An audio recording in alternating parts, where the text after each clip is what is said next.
Olá, estudantes, tudo bem? Sejam bem-vindos. Arrasta a poltrona ou a sua cadeira, se acomode no seu cantinho preferido, que vai começar a sua aula de História aqui no Dever em Casa na TV.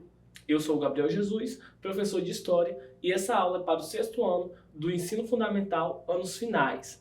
Na aula de hoje, vamos conhecer a origem da religião cristã e compreender a sua organização social. Mas antes, vou passar algumas informações para vocês que estão nos assistindo. A aula de hoje é para as turmas do 6º ano dos anos finais do ensino fundamental e irá trabalhar com a seguinte habilidade da BNCC: analisar o papel da religião cristã na cultura e nos modos de organização social no período medieval. E tem como objetivo conhecer a origem da religião cristã e compreender a sua organização social. Que tal começar a aula registrando a sua presença? Aponte o celular para esse QR Code que aparece na sua TV para eu saber que você participou da nossa aula. A sua interação é muito importante. Combinado? Pessoal, a nossa aula está muito interessante. Hoje vamos falar sobre o impacto do cristianismo no período da Idade Média à Idade Moderna. Nosso ponto de partida será o cristianismo medieval. Como essa religião surgiu? Como influenciou de camponeses a nobres? Quais foram seus feitos? Pontos positivos e negativos. Tudo isso e muito mais na aula de hoje. O cristianismo surgiu no século I, na região conhecida como Palestina. Criada por Jesus de Nazaré, a doutrina se espalhou ainda no período de expansão do Império Romano. Para a história da religião, Deus mandou que seu único filho descesse à terra para ser o Messias, ou seja, o Salvador dos homens. Cristo seria o encarregado de difundir o amor e a palavra de Deus. Com a intensa propagação das suas ideias, Jesus se tornou uma ameaça para o Império Romano, que o considerou mentiroso. Toda essa região que estamos vendo estava subjugada, dominada ao Império Romano. Então aqui, aonde a gente percebe essa marcação com a cor mais escura, era a região que o Império Romano dominava. Então era uma área bem vasta, era um domínio bem grande, tá bom? Após a morte de Jesus Cristo, os 12 apóstolos, que eram adeptos, foram preparados para difundir a fé cristã.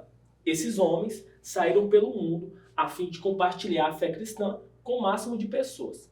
Com o tempo, os seguidores de Cristo aumentaram em números. Bem, no início, todos os cristãos foram perseguidos, porque originalmente os romanos acreditavam em vários deuses, ou seja, eram politeístas. Só com o tempo que o cristianismo foi aceito e virou a religião oficial do Império Romano. Então aqui nessa imagem nós podemos ver a representação de Jesus Cristo e os seus apóstolos aqui ouvindo, assentado ali perto dele, ouvindo os seus ensinamentos sendo preparados. A crise do Império Romano iniciou-se a partir do século II e III depois de Cristo. Marcaram esse período a crise econômica, a corrupção, os golpes e assassinatos e as invasões germânicas. Com o fim do Império Romano, o cristianismo não terminou. Muito pelo contrário, o cristianismo ganhou forças devido à cristianização dos povos germânicos. Aos poucos, os reinos germânicos, que também eram politeístas, passaram a acreditar que existia apenas um Deus e a seguir o cristianismo. Bem, isso fez com que a partir do século V depois de Cristo, aos poucos, a Igreja Católica Apostólica Romana virou uma instituição cada vez mais poderosa. Assim, também aumentou a sua influência por toda a Europa, aquele mapa gigantesco que vimos no início. Esse cristianismo, que ganhou força no reino germânico, é fundamental para que a gente entenda tanto a Idade Média quanto o poder da igreja. Ou seja, essa religião que cresceu deu poder para esse grupo social que na história chamamos de clero. O clero era formado pelos membros da igreja, dos mais importantes, como o Papa, até nas regiões mais remotas, como pequenas igrejas. Então aqui nós podemos ver essa mistura, esse encontro de poder e religião. Vemos aqui o clero, que era aquele pessoal religioso que orava, e a figura do rei. Você já imaginou como era essa organização? Vejamos como o clero estava organizado. Na base estavam os padres. Os padres eram responsáveis pela condução das paróquias espalhada em uma mesma diocese. Logo em seguida, estavam os bispos. Os bispos tomaram conta de uma província e os arcebispos das capitais e das províncias, tá bom? No topo se encontravam os patriarcas, que tomavam conta das mais importantes cidades. E o Papa, é claro, o líder máximo que determinava as ações de todos aqueles que ocupavam os escalões inferiores. Com o passar do tempo, podemos observar que essas ações de organização religiosa e administrativa passaram a conviver com outra situação, a doação de feudos, ou seja, terras, como sinal de devoção. Acabou fazendo com que a igreja se transformasse em uma grande proprietária de terras. Mas nesse novo contexto, a influência exercida no campo da fé passou a se estender para o campo político e econômico. Em pouco tempo, o celibato entre os clérigos apareceu como uma medida que conservava as propriedades eclesiásticas. Se tornou tão vantajoso que na Baixa Idade Média muitos abandonaram as questões materiais para usufruir apenas de uma vida, entre aspas, espiritual. Então a igreja era proprietária de grandes feudos, que era terra, que na idade medieval, no período medieval, era o grande poder ali da época. Atualmente, nós temos a ideia de que a religião é algo pessoal, que a gente pode conviver com religiões diferentes. Inclusive, o nosso Estado é laico. Dizer que o Estado é laico é o mesmo que dizer que a religião não deve ter influência nos assuntos de Estado. Entretanto, na Europa do Ocidente medieval não funcionava assim. A cristandade ou cristianismo era a religião principal. E a igreja tinha poder tanto espiritual quanto político, pois o clero participava da coroação dos reis.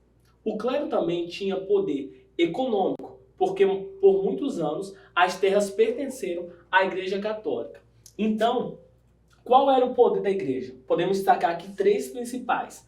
A igreja tinha um poder espiritual, tinha um poder político e o poder econômico. Então, nós podemos ver aqui que poder e igreja estavam sempre entrelaçados. Dentro desse contexto de poder exercido pela Igreja Católica, temos o exemplo dos mosteiros, que eram construídos em lugares bem distantes de qualquer centro urbano. Um exemplo notório é o mosteiro de Simonos, Petras, na Grécia, construído no alto do penhasco, no Monte Athos. O mosteiro era onde parte dos religiosos do clero se separavam da vida comum medieval para se dedicar à vida espiritual. A vida nos mosteiros era dedicada às orações, meditação e estudo das escrituras e textos sagrados nos mais antigos. Dedicação essa que influenciaria o público ouvinte mais simples e letrados que frequentavam as missas. É muito importante a gente observar que naquela época, na Europa, quase ninguém sabia ler ou escrever. Então era nos mosteiros que esses religiosos faziam um estudo mais aprofundado dos escritos antigos e tiveram um papel muito importante na preservação desses textos e obras importantes. Um exemplo disso é essa tapeçaria. A tapeçaria tem um inestimável valor documental acerca do século XI na Inglaterra e na Normândia. Sendo assim, a igreja tinha também um poder intelectual. Estamos associando bastante a palavra poder à igreja, mas você sabe o significado dessa palavra? Poder significa o direito de agir, mandar e, dependendo do contexto, exercer sua autoridade, soberania, a posse de um domínio, da influência ou da força, que na prática era exatamente o que a igreja fazia ali naquele contexto. Além de todo o poder intelectual, político e econômico, a igreja também influenciou diretamente a arte do período medieval até a atualidade. Exemplo disso são as pinturas religiosas que estavam ligadas à imagem de Jesus, de Maria, dos santos e dos anjos. Toda a estrutura arquitetônica também remete aos símbolos cristãos, a cruz e etc.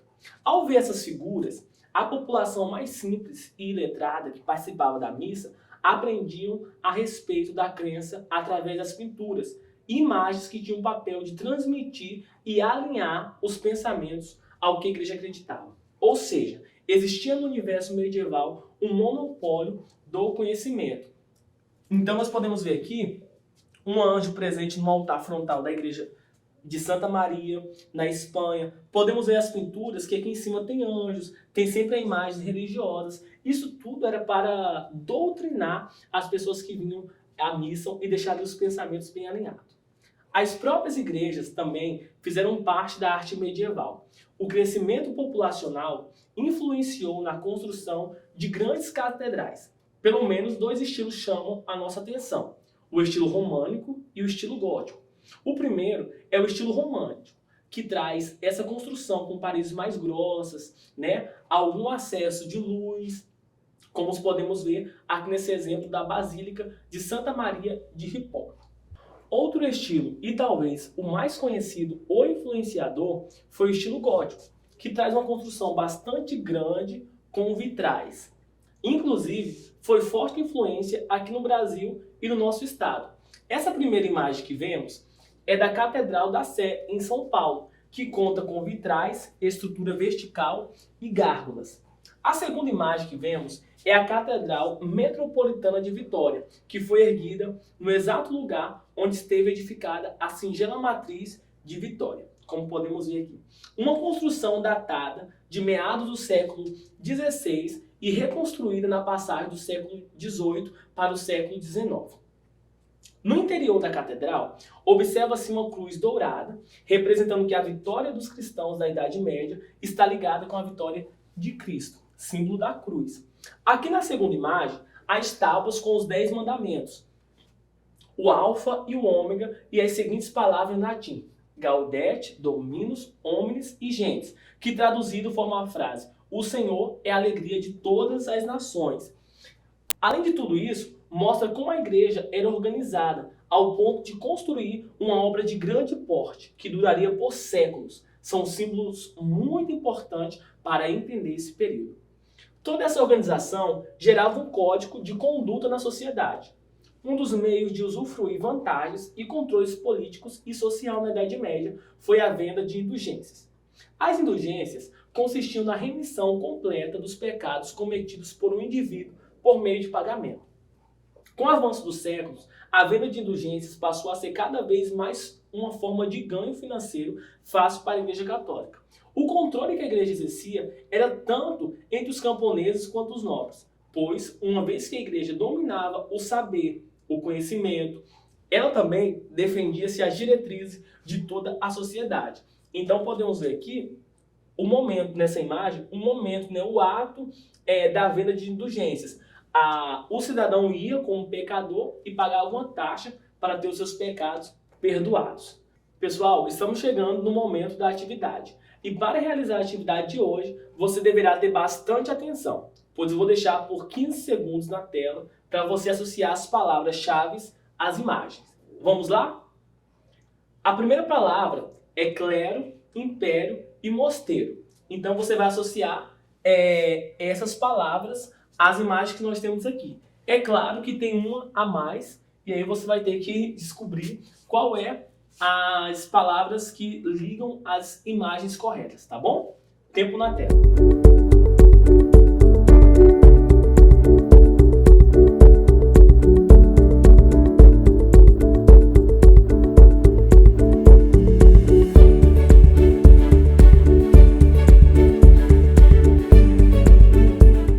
E aí, vamos corrigir?